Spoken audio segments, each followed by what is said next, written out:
aquellos que no estuvimos ayer y para aquellos oídos que no oyeron, ¿puedes repetir el tema de ayer ampliándolo más ashrámicamente hablando?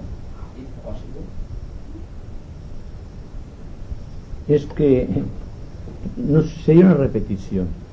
Hablamos de la iniciación y más que buscar un sentido, digamos, de ejercicio como suele hacerse en estos momentos a través del yoga, los medios trascendentales o todas estas actividades buscando el ser divino, lo hicimos de una forma muy psicológica, hablando a las personas, a su propio corazón, que es como debe hablárseles.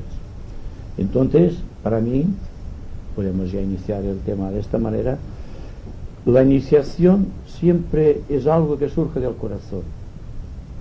Es decir, que cuando hablamos de la iniciación, de hecho, estamos hablando de los trabajos de Hércules, el iniciado, y que por tanto sería adentrarnos más en el sentido oculto de la cuestión, teniendo en cuenta que el iniciado, cuando llega, digamos, a su más alta expresión como iniciado en el planeta Tierra, debe ser consciente de los 12 signos astrológicos, debe ser consciente de los 7 rayos, es decir, que debe ser perfecto en cada uno de los signos y perfecto en cada uno de los rayos. Es lo que suele decir San Juan de rayo, y más allá ya existen cosas que desconocemos, pero lo que interesa es ver si, tal como está la humanidad, tal como estamos nosotros, podemos realizar esta maravilla en nuestra vida. Es decir, si es una posibilidad o bien solamente es una hipótesis metafísica. Y todo el sistema, digamos, de la conversación de ayer ha sido sobre el tema de si podemos realmente captar lo que es realmente la iniciación, no de una manera, digamos, simbólica o a través de ciertos conocimientos que se nos dan acerca de la iniciación, sino realmente trabajando en la conducta cotidiana sobre la iniciación. La iniciación es un devenir, es un estado de conciencia renovado. Cuando sucede aquello que llamamos la ceremonia iniciática, es solamente la confirmación por parte del Señor del mundo de que el candidato ha sido admitido en el seno de la fraternidad. Es decir, cuando se adquieren los poderes del iniciado, es cuando realmente la iniciación se le concede, no por méritos más o menos, digamos, interesantes contraídos en lo pasado, sino porque realmente lo lleva una línea ejecutoria correcta, y que a través de esta línea ejecutoria de la acción puede comportarse en la vida como un iniciado, sin haber pasado todavía por la ceremonia de la admisión. Y aquí viene todo el proceso a ver qué significa, digamos, la vida del iniciado y cuál es entonces o qué sucede después durante la ceremonia, que es lo que ayer por razones lógicas no quise entrar en detalles, porque comprendo que las gentes se fijan después más en las cosas formales o espectaculares que en la verdadera esencia de la iniciación, sabiendo, como sabéis, que prefiero siempre la esencia o las cualidades despiertas que no a los simples conocimientos, porque la gente, como digo, suele pegarse a las cosas espectaculares, le dan forma, viven dentro de una ilusión, dentro de un romanticismo espiritual, y para mí vivir dentro del romanticismo espiritual es negar el espíritu de la propia iniciación, el espíritu del propio sentido esotérico de la vida. Lo interesante, los que estuvisteis allí pudiste comprobarlo, es que ayer se hablaba no a la mente, sino al corazón, porque, como digo, el corazón es el receptáculo de las energías superiores del espíritu.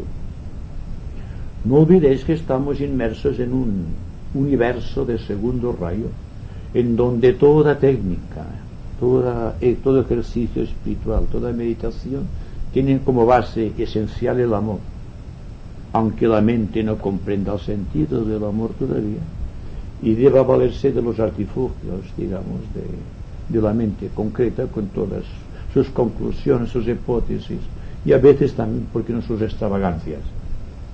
La mente suele realmente dar a la iniciación un significado de, digamos, de trascendencia espiritual, pero inalcanzable. Es situar a Cristo, por ejemplo, más allá de nuestra condición humana.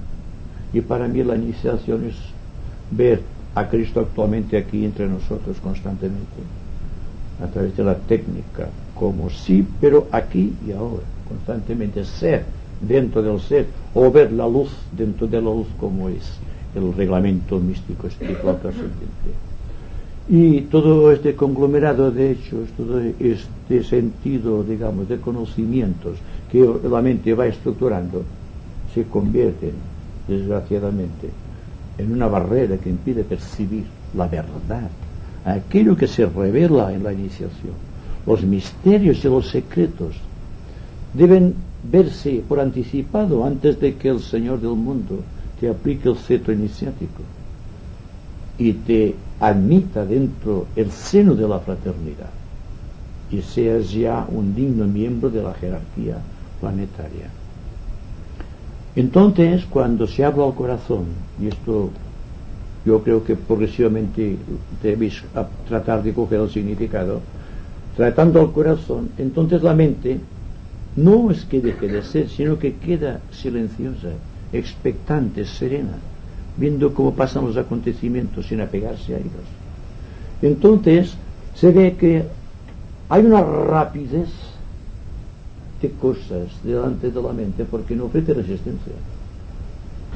Ya no se trata de anteponer un pasado más o menos bien estructurado, más o menos correcto, a unos hechos fundamentalmente nuevos que están produciéndose constantemente, sino que el hecho y la circunstancia y el hombre son la misma cosa. Es decir, que cuando se verifica este milagro, y para mí es un milagro en la vida del ser, cuando el acontecimiento, la mente del hombre y la experiencia son la misma cosa, entonces el tiempo desaparece y el espacio se hace fundamentalmente amplio como la propia mente de Dios. Pensar en grandes proporciones lleva como consecuencia la apertura del corazón y la eliminación de la mente concreta en el sentido de querer alcanzar la verdad por métodos concretos, porque la verdad es tan sumamente abstracta que debe adquirirse, debe tratar de incorporarse por medios fundamentalmente abstractos. La sutilidad del pensamiento, cuando el pensamiento ha desaparecido prácticamente de la mente, cuando quedamos silenciosamente expectantes, y hago siempre énfasis en la serena expectación, se produce un milagro dentro de la conciencia que repercute en el corazón y trae como consecuencia el proceso iniciático. Es decir, que en esencia esto fue lo que dice allí con respecto a la iniciación. La iniciación no es una simple ceremonia, no es simplemente la admisión de un candidato dentro de los misterios ocultos de nuestro planeta Tierra, sino simplemente la humildad de reconocer que estamos trabajando por algo muy grande, más grande que nosotros mismos, y que hay que ser muy honesto en esta participación y darse cuenta exactamente qué es lo que podemos hacer. No es lo que ansiamos hacer, sino qué podemos hacer. Porque la mente siempre se vanagloria de las cosas importantes, olvidando las cosas pequeñas que son, a mi entender, y en la vida del individuo, las que tienen mayor importancia.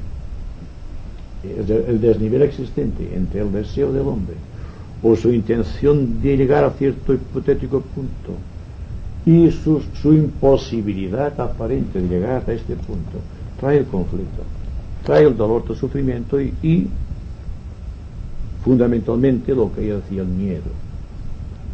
Este miedo está dentro del ánimo de todos y por lo tanto hemos hablado tanto del miedo que parecerá que soy reiterativo, pero es que hay que serlo porque no hay otra escapatoria para el ser humano que liberarse del miedo.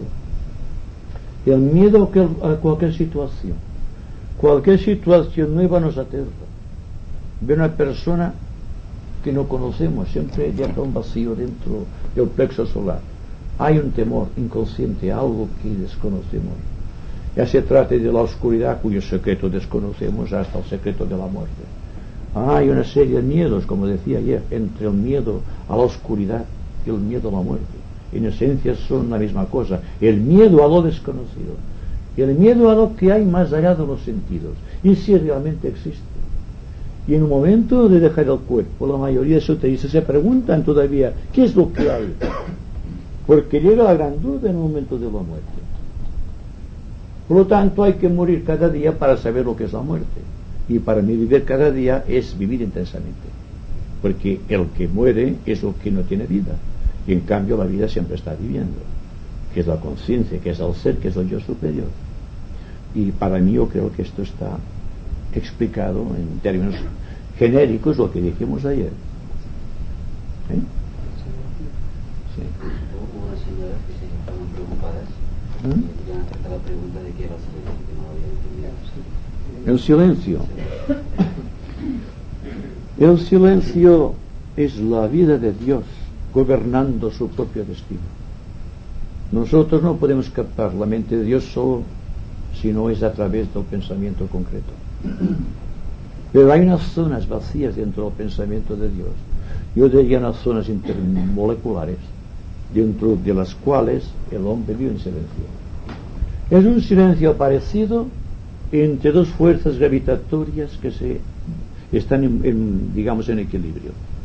En el centro de este equilibrio, cuando la atracción o la gravitación de un astro o de cualquier cuerpo deja de actuar sobre el otro y el otro recíprocamente deja de actuar, hay un punto vacío, hay un punto exquisitamente neutro, hay un punto que para mí es maravilloso, y ahí está el silencio.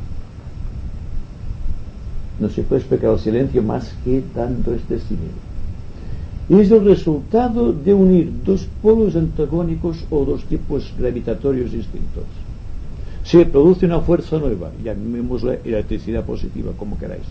Y en el fondo subsiste un gran silencio, un gran dinamismo que no se expresa a través de formas simplemente, sino a través de propósitos y dimensionalidades que están más allá de nuestra razón corriente. No se puede medir el silencio. El silencio se investiga dentro del propio silencio, pero ocurre el hecho curioso que cuando estamos dentro del silencio no tenemos ganas de preguntar nada, porque la beatitud del propio silencio nos impide formular pregunta alguna. De ahí que la persona que diga que va a hablar del silencio va a negar el propio silencio. Ahora se puede decir cómo puedo alcanzar el silencio sin tratar de explicar lo que es el silencio. ¿Cómo puedo vivir en Dios sin explicar lo que es Dios? Es lo mismo. Entonces se dice a todas las personas que preguntan, trata de experimentar. Y se le dice también, cuando tú estás en silencio, fíjate bien, no contestes enseguida. Cuando tú te sientes en silencio, simplemente cuando tú estás contemplando intensamente una cosa, o una situación, o una persona, estás embebido en la contemplación de aquello, y en esta completa absorción del ser dentro de algo existe un supremo silencio que no se puede decir en palabras. Como decía ayer, si estáis muy atentos, si estáis muy contemplativos, si estáis muy serenamente expectantes, estáis en silencio. No preguntéis nada, estáis en silencio. ¿Qué decíamos el otro día acerca de los signos astrológicos? ¿Qué me interesa que yo sea el signo de Géminis y el ascendente sea Leo o cualquier otro signo? Si lo que interesa fundamentalmente es que reflejes en tu vida aquello correctamente. Siempre se pregunta por el signo astrológico porque en el fondo siempre hay el miedo al propio destino. Y se quiere saber por anticipado qué es lo que el destino me está reservando. ¿Os das cuenta de la situación? Estamos indagando siempre, formulando preguntas que no pueden tener una adecuada respuesta, que exigen la vivencia Porque si hablamos de discipulado y hablamos de iniciación, debemos hablar de vivencia, no de espectaculares conocimientos acerca de las vivencias o acerca de las experiencias. Lo mismo puede ser dicho con respecto al misterio de la propia iniciación. Se le dice al discípulo: conviértete en un iniciado. Y el iniciado en ciernes pregunta: ¿cómo debo hacerlo? Y el maestro dice: no preguntes, vive. ¿Verdad que es difícil? Porque la gente está siempre habituada a preguntar cosas. Pero hay cosas que no tienen respuesta. Y esas cosas de la vida interna no tienen respuesta. Exigen, como digo, una vivencia, no una satisfacción mental. Porque de muchas satisfacciones mentales estamos creando el karma. Porque allí donde está la mente está el corazón y la conducta, o el cuerpo emocional. Allí donde está la mente está el cuerpo emocional y está el cuerpo físico. Esto lo sabemos. Entonces, ¿qué es lo que hay que hacer? Pues bien, si estamos viviendo en actualidad, en presente, por decirlo así, para no gastar el término aquí ahora, porque no me gusta repetir términos, pero vivir en presente, que el presente sea digamos, el norte de nuestra vida, nos daremos cuenta de que en este presente se halla la liberación, se halla el maestro, se halla el discipulado, se halla el camino iniciático y se halla la propia iniciación. Porque precisamente en el momento de la iniciación se da cuenta el aspirante a la iniciación de que aquello es una cosa omnipresente que está viviendo. Ya jamás puede volver la vista al pasado. Ya jamás hará como la mujer de Lot, que se convirtió simbólicamente en una estatua de sal. Porque, fijaos bien el símbolo, retrocedió, miró hacia atrás. Significa que miró al pasado. Y si se quiere vivir en presente, no podemos vivir aferrados al pasado, por glorioso que este pasado haya sido. Siempre trae como consecuencia la detención del movimiento de la vida. Trae como consecuencia siempre una participación activa del ser dentro de aquello del pasado que no fue todavía consumado, o de aquello que pudiendo hacer bien se hizo mal. Es decir, que hay una serie de circunstancias psicológicas, una serie de aspectos a considerar dentro de lo que llamamos técnicamente iniciación, que realmente la iniciación a veces se hace muy difícil de explicar y naturalmente de vivir. Pero si somos conscientes de que constituimos una unidad de conciencia que está enlazada con valores cósmicos y que estos valores cósmicos están gravitando sobre el círculo no se pasa de nuestra conciencia, tratando de introducirse dentro de este círculo no se pasa para ampliarlo, y nosotros estamos ofreciendo resistencia, ¿qué tenemos entonces? Tenemos una esfera llena de recuerdos, llena de intenciones que jamás fueron consumadas, llenas de amores marchitos, llenos de sentimientos frustrados. Y ahí dentro de esta esfera se debate el ser humano. Ya no es un ser humano, sino que es un cúmulo de mecanismos, de respuestas, de reacciones que nada tienen que ver con el yo, nada tienen que ver con la vida, nada tienen que ver con la iniciación. Y hablo de algo fresco, vívido, expectante, sereno, omnipresente, que podemos vivir. Y en esta vivencia se halla precisamente la iniciación. ¿Qué nos importa a nosotros saber qué es lo que hace el Señor del mundo cuando aplica el cetro de la iniciación? ¿Qué es lo que sucede en los centros del iniciado? ¿Cuál es el valor del juramento que se le exige al iniciado? ¿Y cuáles son las palabras de poder que el Maestro, el Señor del mundo, ejercita sobre el oído del candidato a la iniciación o del iniciado? Si no estamos preparados para vivir la iniciación. Y todo aquello es un cúmulo de recuerdos que, por hermosos que sean nuestros recuerdos, constituirán a sí mismo un límite, un freno o una frontera de nuestro círculo no se pasa. Se trata entonces de ser muy libre, de estar muy atentamente despierto, de observar con detención todo cuanto ocurre, dentro y fuera de nosotros, de considerar la mente como un instrumento, nunca como una finalidad en sí, y al corazón considerarlo como el centro de todas las cosas, y empezar a pensar con el corazón y a sentir con la mente, lo cual parece una paradoja, pero es la paradoja del iniciado, que piensa con el corazón y siente con la mente, lo cual significa que existe un gran equilibrio. Significa también que ha alcanzado una meta, la meta que está limitando la propia iniciación, teniendo en cuenta que la iniciación constituye un círculo más grande que el anterior, pero todavía constituye un círculo no se pasa, o un círculo infranqueable, que habrá que ampliar con otra iniciación, y así hasta todas las iniciaciones, desde el átomo hasta el cosmos absoluto. En fin, creo que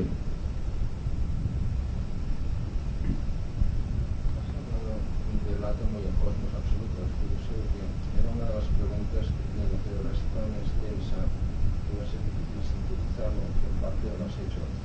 Sabemos por una parte que el átomo tiene la capacidad de atraer a lo singular, discriminar, formar células, formar partículas, etc. Este átomo tiene, de hecho, esta especie de, podríamos llamar, cualidad que supongamos que sea amor, sea atracción, sea lo que sea, pero tiene esta cualidad, ¿no?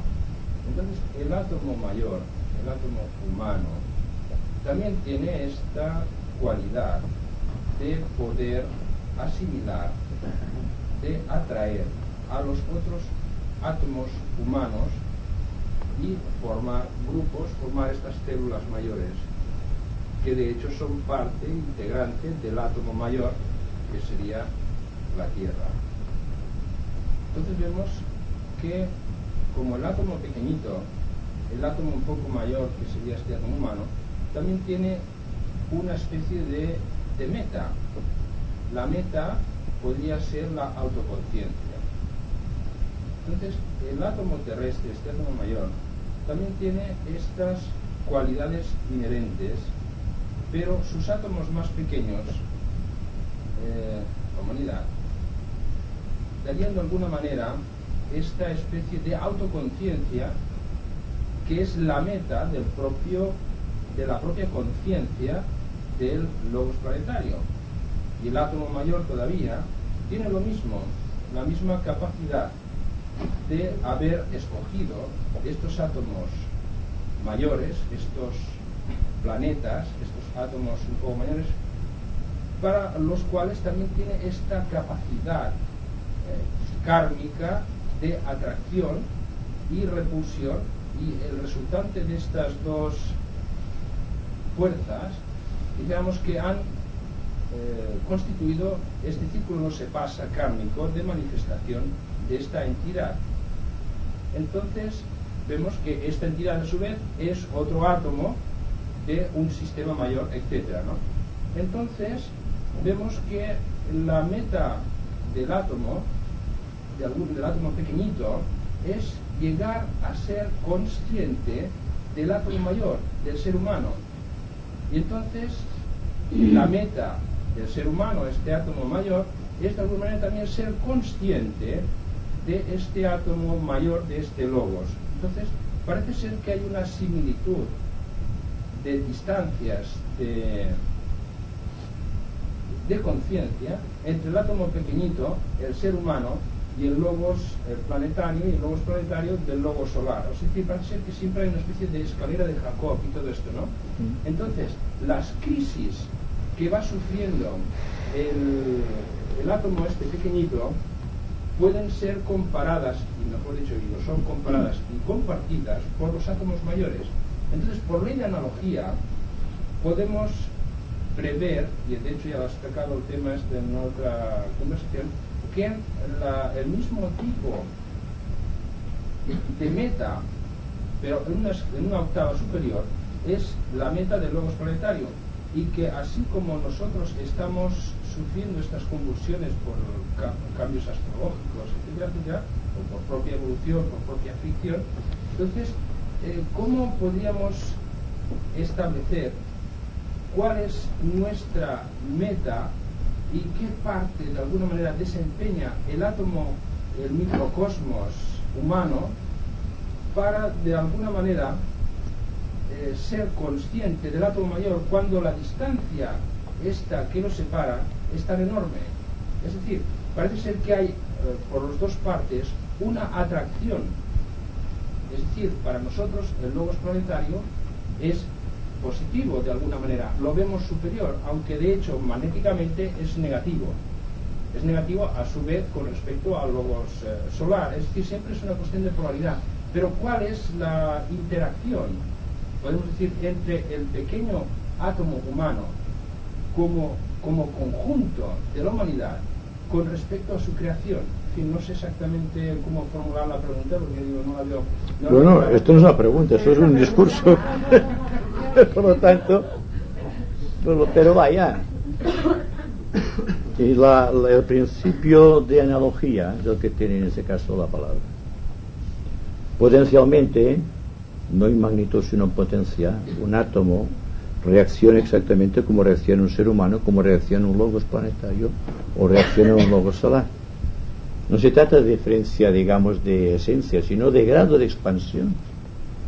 Es decir, que el mismo problema que tiene el átomo de ser consciente dentro de una célula y posteriormente ser consciente dentro de un ser humano, lo cual significa una iniciación atómica, por decirlo de alguna manera, y el problema es el del hombre de ser consciente, de saberse una pequeña célula o quizá un pequeño átomo dentro de un centro que constituye un chakra de logos planetario.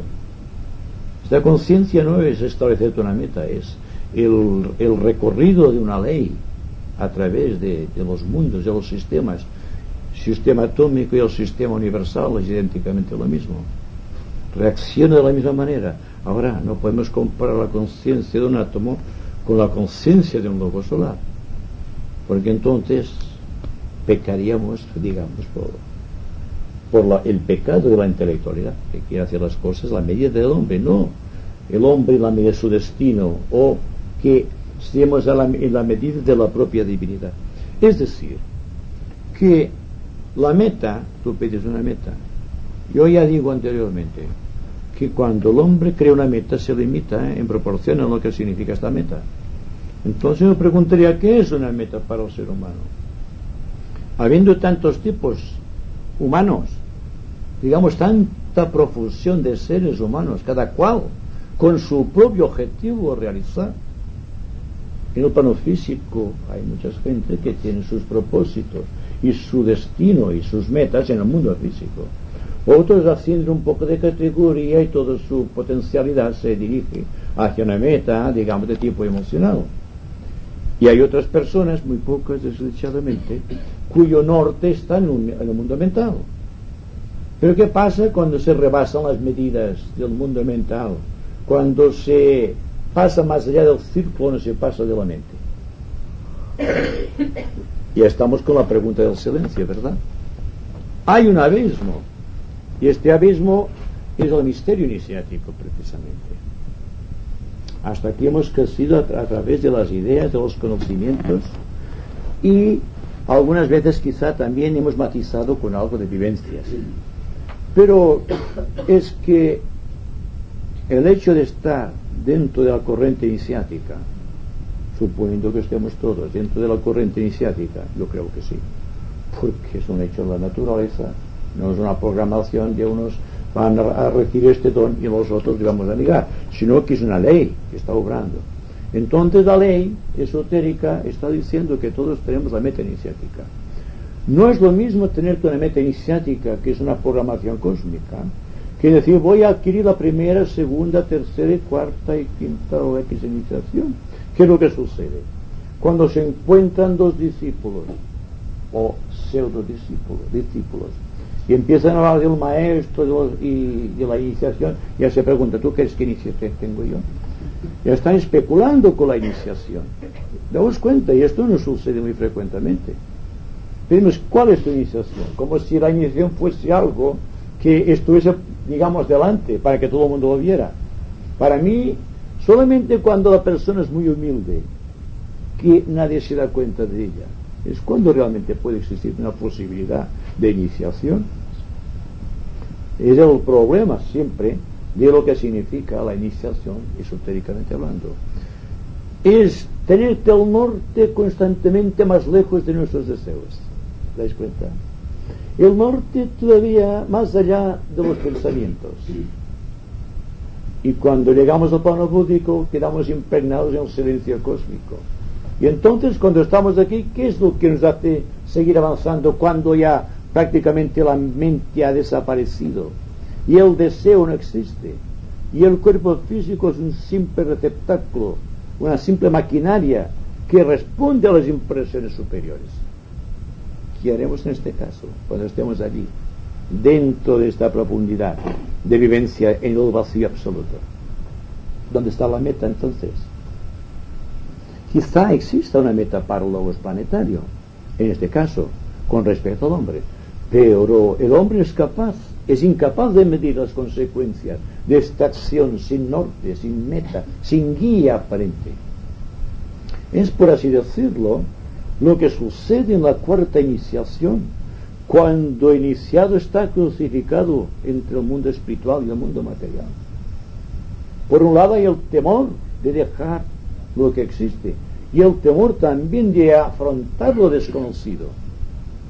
Tiene que suceder un milagro de orden cósmico más allá del iniciado, como puede ser la ascensión de Kundalini hasta el corazón del iniciado, o el descendimiento de las energías espirituales de Fuad, convirtiendo en el corazón y provocando el estallido que hace derrumbarse las paredes, digamos, constitutivas del cuerpo causal. Y entonces hay otra posibilidad en el mundo átmico. ¿Y qué es el mundo átmico para nosotros que estamos navegando todavía por el plano físico? Pues el mundo átmico es el mundo de la voluntad de Dios, la primera noción de la voluntad de Dios en nuestra vida, en nuestro ser. Por primera vez somos consecuentes de la vida espiritual. Hasta aquí íbamos tanteando las paredes como ciegos. Ahora sabemos nuestro destino cuál es. Y cooperamos con el Señor del mundo, cooperamos con el Logos planetario, cooperamos con la gran fraternidad blanca, cooperamos con el cosmos, ¿verdad? Pero aquí, ¿dónde está la meta? Claro, yo siempre voy buscando las consideraciones más abstractas para que el corazón responda de una u otra manera. Sí. Es que, bueno, yo quería decir algo sobre lo que ha preguntado Ramón, que una señora quería saber qué era el silencio, y precisamente esta mañana le decía a Vicente, yo estuve a punto, sino que habían algunas personas nuevas y pensé, y algunas que habían venido antes y luego no habían dejado de venir, y al volver pensé, mira, este siempre quiere tomar la palabra, y por eso no dije nada, pero quería digamos propiciar una pregunta precisamente sobre el silencio, porque había captado la mente de varias personas que lo deseaban.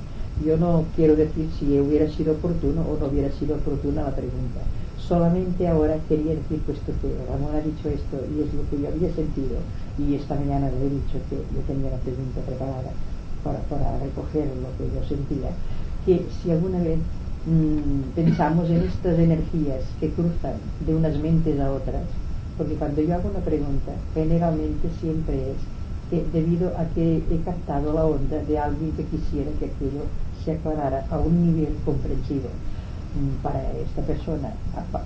Yo repito que yo no digo si esto es oportuno o no lo es, pero entonces también creo que también es interesante de estudiar esta clase de energías que nos entrecruzan de esta manera tan palpable, que algunas veces nos hacen nuestra conducta, algunas veces hacemos lo que no quisiéramos hacer o dejamos de hacer aquello que debería hacerse, porque estamos siempre cruzados por unas energías que no nos damos cuenta de ellos y son dignas de estudiar. Repito que capté la mente de varias personas que estaban allí, y esto me sucede casi siempre, y por lo tanto esto no tiene ninguna importancia en la persona mía, sino que esto les pasa a muchísimas personas, estas cosas y otras mucho más importantes, pero que esto nos demuestra que somos nosotros y algo más que es muy digno de estudiar también, y casi puede estudiarse de una manera física, porque lo que va de una mente a otra no siempre es telepatía. Lo que llamamos telepatía tampoco está bien estudiado, porque no conocemos las energías que nuestro visto o oído no puede captar, porque pasan de tiene una dimensión de otra cosa. Bueno, me he alargado demasiado, pero yo quiero decir esto porque también me ha interesado remarcarlo. Me doy cuenta de una cosa, que, y lo he dicho antes, que una persona que no esté integrada en ciertos valores espirituales no puede comprender el silencio, el valor del silencio y la audacia que se precisa para entrar en silencio y permanecer en silencio sin temor a lo desconocido. Entonces hay personas que quisieran saber lo que es el silencio y experimentarlo, y contestamos a vuestra propia pregunta repitiendo: pero cuando sepáis lo que es el silencio, lo que menos preguntaréis será acerca del silencio. Es como la paz. La paz y el silencio son términos sinónimos. Cuando la persona está en paz, no puede razonar, está en silencio, está lleno de algo desconocido, de algo que no comprendemos exactamente. ¿O es que acaso podemos definir la música, por ejemplo? Y está en un nivel más concreto que el propio silencio. Podemos definir algún color que está todavía más concreto que la música. ¿Hay alguien que puede decir el color amarillo que es? Sin compararlo con ningún otro color, naturalmente. ¿Verdad que no? Pues entonces, como el silencio, que es la base de la creación, ¿qué es el origen del aún? Fijaos bien lo que digo. El origen de la séptiple palabra, una para cada plano, que constituye el universo, y que el plano ádico es solamente silencio expectante, silencio dinámico y atención dinámica sobre cierto punto del espacio, y que este silencio motivador básico, conteniendo las experiencias del pralaya, el cual a su vez es el resultado de un manvantara, y eso sabéis más o menos por dónde voy. Cuando llega a este punto de concentración, cuando el silencio empieza a hacer ruido, es cuando surge el universo. Pero cuando hablo de silencio, no hablo de la expectación, digamos, sobre cosas concretas, sino aquello que está en la base de la substancia, de la materia y de la esencia. Y esto es precisamente la voluntad dinámica del Creador. Una definición correcta, ¿y quién la comprende? Que digamos que el silencio es voluntad dinámica de acción. Acostumbrados como estamos a considerar la acción desde el ángulo de vista de lo que hacemos con las manos, o con la mente, o con la palabra, pues hay que afinarte el oído interno para escuchar el silencio. Y una vez sentiremos el silencio como una melodía desconocida que nos recreará internamente, que nos hará más sutiles, más perfectos, más humildes en la expresión. Estamos ahí por algo, me parece. Todo cuanto podamos decir ha de ser muy abstracto si hablamos esotéricamente, porque esotéricamente hablamos en términos de vida y de energía, y no en términos de forma y en términos de sustancia. ¿Os dais cuenta de la situación? Entonces podemos decir que la iniciación está entre la sustancia y la esencia, y que en tanto la iniciación pertenece a la sustancia, no podrá penetrar en la esencia. Son las pequeñas iniciaciones que corresponden a toda la humanidad. Pero cuando se habla de la primera iniciación jerárquica, entonces la esencia predomina sobre la sustancia o sobre la materia. El espíritu domina la materia, la controla, empieza a subyugarla, de plano en plano, de nivel en nivel, hasta llegar al destino que tiene trazado como hijo de Dios, el cual es primero convertirse en un maestro de compasión y de sabiduría, después de pasar por las pequeñas iniciaciones y por el gran sendero del discipulado, con todas sus luchas y aflicciones, para continuar avanzando hasta convertirnos en un Shoan de rayo, en un jefe de departamento dentro de la jerarquía, convertirnos en un Kumara, semejantes a los señores de la llama, convertirnos convertirnos luego en el Señor del mundo con la programación ya dentro de la mente de un futuro universo y convertirnos finalmente en esta vía ascensional, en el propio Logos solar, capaz de construir ya un universo. ¿Os dais cuenta de la programática? Pues bien, parece mentira, pero se apoya en el silencio dinámico y místico de la creación. ¿Y cómo podemos decir el silencio lo que es? Ahí se demostró algo, que el silencio existe, que el silencio es una posibilidad, no es una hipótesis mental. Claro, como la gente no está habituada al silencio, y es algo tan extraño, tan inhabitual, que forzosamente hay que preguntar, ¿y esto qué me sucede? ¿Qué es? ¿Qué es el silencio? Y automáticamente el silencio desaparece para entrar otra vez la mente con todas sus conclusiones, con todas sus preguntas y con todas sus interrogantes. Os dais cuenta de esto, ¿verdad? Porque lo vivís. Pues bien, cuanto menos se pregunta, más respuestas se obtienen. Y valga aquí la gran paradoja. Cuanto más preguntamos, menos respuestas. Y cuanto menos preguntamos, más respuestas tenemos. Porque la respuesta está en el secreto del corazón, donde la mente no tiene cabida. Solamente en etapas posteriores la mente y el corazón hacen un equilibrio, y entonces nace la perfecta inteligencia, y entonces se comprende el valor del silencio, porque se vive intensamente el silencio. Y el silencio es hermano de la iniciación, y la iniciación y el silencio van siempre juntos. Si están ganando etapas de silencio por encima de la etapa de las palabras y de las conclusiones, porque el proceso universal está realizado. No tenemos que crear más que lo que Dios ha creado, imitar su naturaleza creadora y aprendiendo a vivir dentro de un silencio expectante y dinámico, para después la mente ser capaz de crear algo concreto, algo definido, y no querer crear algo concreto y definido sin haber hecho que el corazón brote de su propia esencia y se convierta en un motor impulsor de la propia vida del ser. ¿Qué es lo que sucede a los magos negros? Han equivocado el camino, han dejado el corazón vacío y han llenado la mente de poderes. ¿Y de qué les ha servido? En cierta etapa todo se habrá perdido, todos sus esfuerzos y tantas vidas, miles y miles de vidas, se perderán y quedarán convertidos en algo inferior al átomo. ¿Os dais cuenta?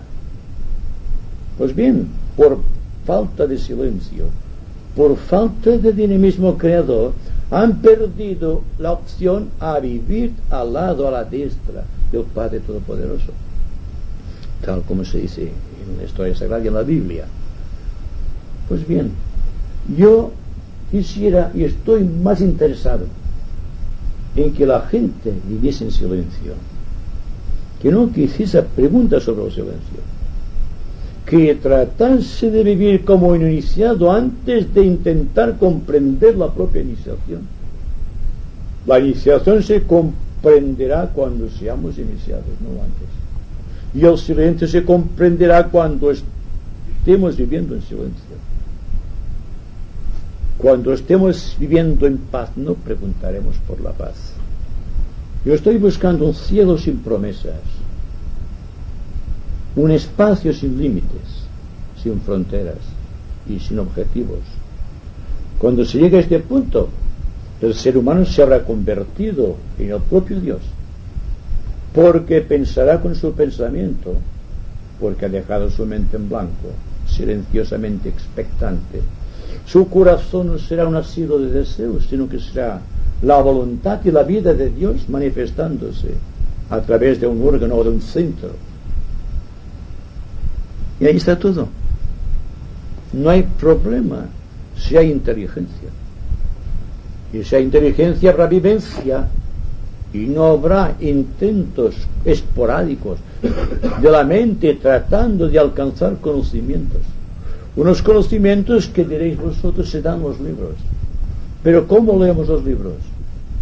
Con la mente silenciosa, con la mente llena de otros conocimientos, comparando unos con otros, tratando de asociar.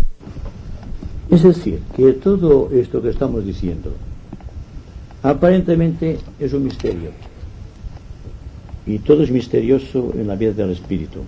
Misterio siempre es encubrir una verdad, es un secreto que tiene que revelarse. Pues cuando estamos en el sendero de probación es una cosa, cuando estamos ya siendo observados muy atentamente por el maestro, o en su defecto por algún discípulo avanzado, este está observando atentamente la variación de la conducta, cómo se está educando el carácter, cómo existe actos de servicio en la vida del discípulo en probación. Y entonces, de acuerdo con el maestro, hay una prueba, y esta prueba solemne es la de ver si resiste ciertas pruebas, aparentemente sin importancias.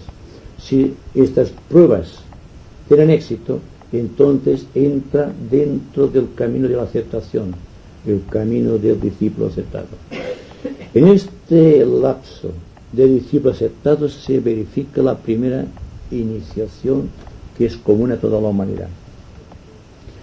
Cuando entra por primera vez en el santuario del maestro, en el corazón, en el chakra sagrado del maestro, entonces se verifica la segunda iniciación que tiene que ver con toda la humanidad.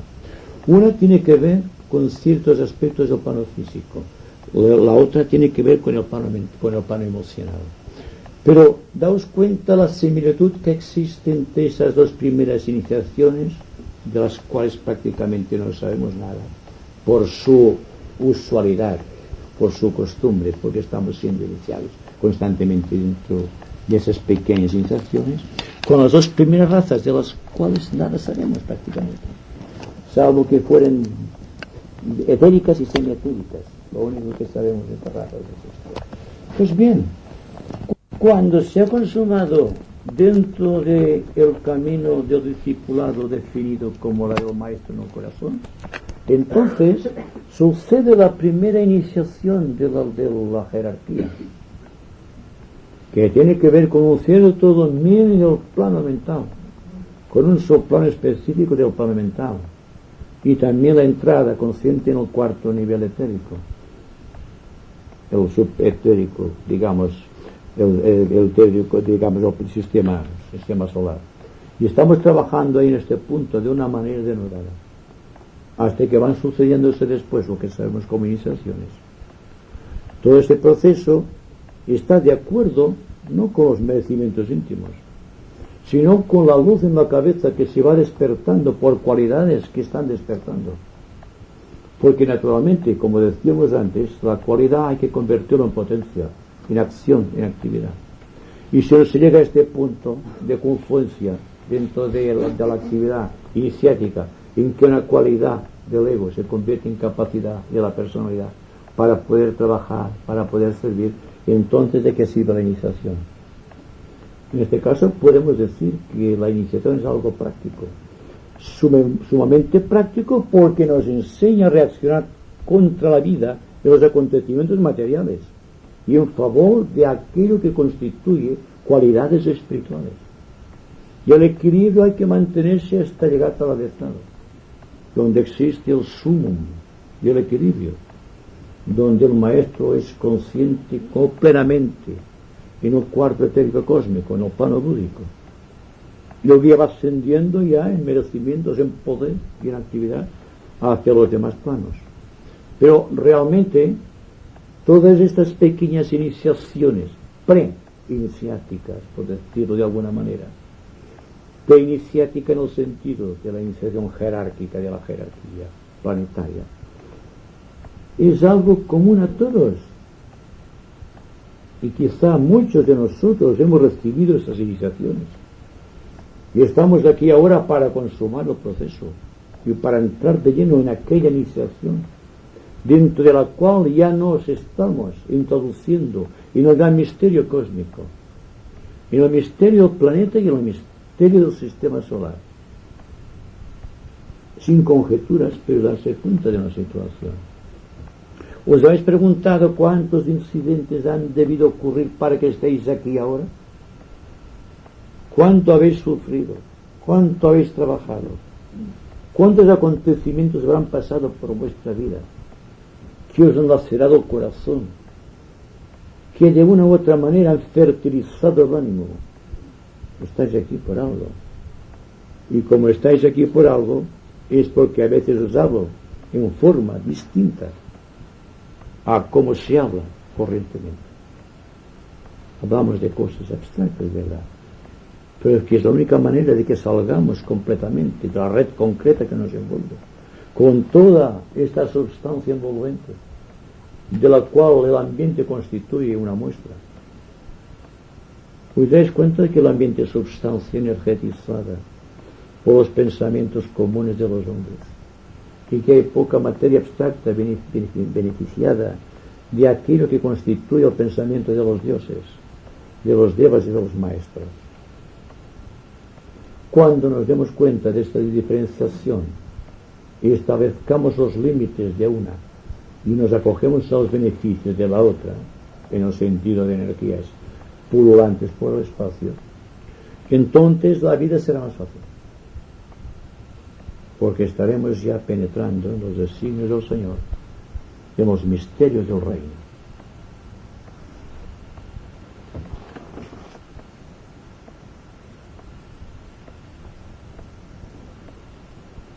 Que l'energia de l'ànima ens inspiri i que la seva llum ens guiï de la foscor a la llum, de lo irreal a lo real i de la mort a la immortalitat.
Des del punt de llum a la ment de Déu, que flueixi llum a les ments dels homes, que la llum davalli a la terra,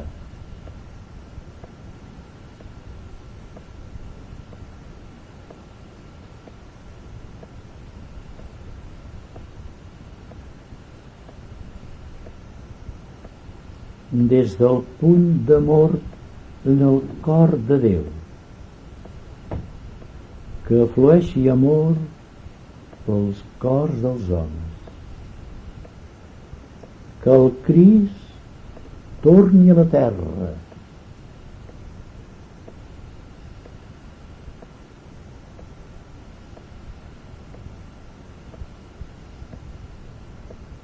des del centre on la voluntat de Déu és coneguda, que el propòsit guiï les petites voluntats dels homes, el propòsit que els mestres coneixen i serveixen.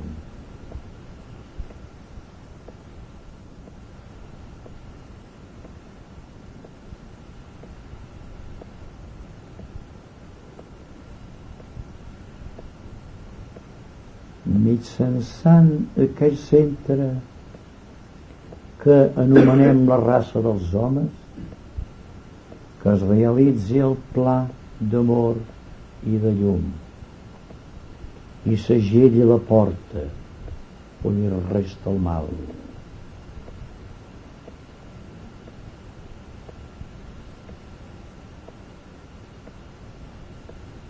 Que la llum, l'amor i el poder restableixin el pla damunt la terra.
En el centre de la voluntat de Déu jo permaneixo.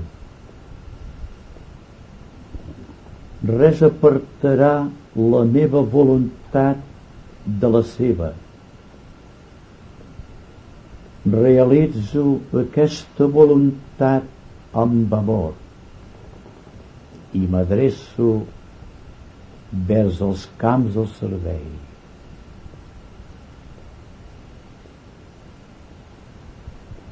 Jo, el triangle diví,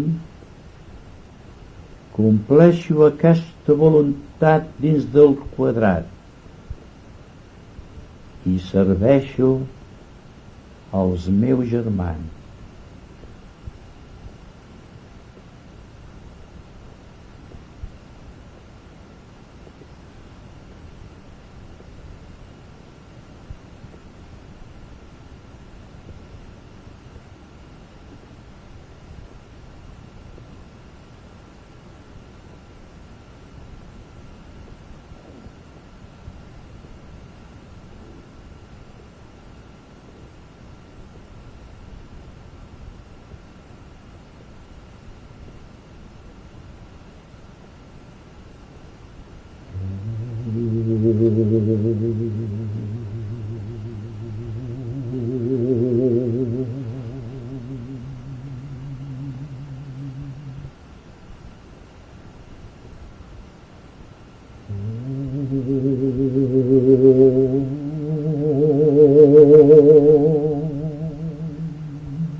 que la Paga Mestra sigui amb tota la humanitat.